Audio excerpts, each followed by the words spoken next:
Bumalik ka sa kulungan mo, kriminal ka. Hindi ka welcome dito. Nakikiramay ho ako. But with all due respect, si Vanessa pa rin ho ang nanay ni Luigi. Karapatan niyang hong dumalaw at pagluksaan ang anak niya.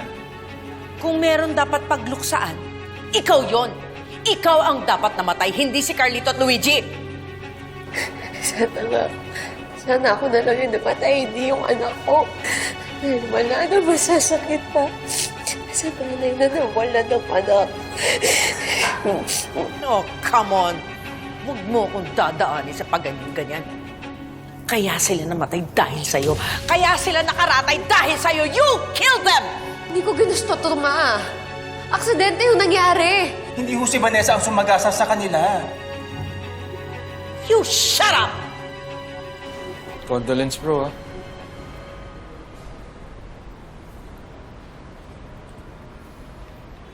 Ano ba, bro? Mangarap niya maging piloto. Sabi pa niya sa akin, paglaki niya, dadalhin niya ako around the world.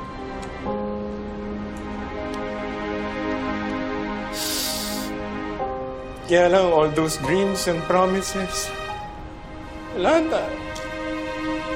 Nag-crush na.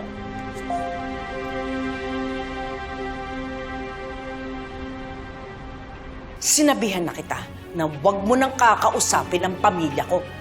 Kaso anong ginawa mo? Sinaway mo ako. Pati si Carlito nadamay dahil hindi kanya matiis. Ikaw ang pumatay sa kanila. Hindi ko ginusto yung nangyari. Aksidente lang to, Ma. Hindi mangyayari yung aksidente kung sinunod mo yung utos ko. Kung nakinig ka sa bilin ko. Eh kaso hindi, ang tigas ng ulo mo, di ba? Sinaway mo ako. Yan, pati si Carlito nadamay.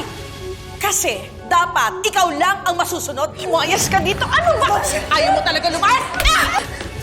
Ayaw mo umalis? Ha? Ha? Ayaw umalis? Umalis ka dito! Umalis ka dito!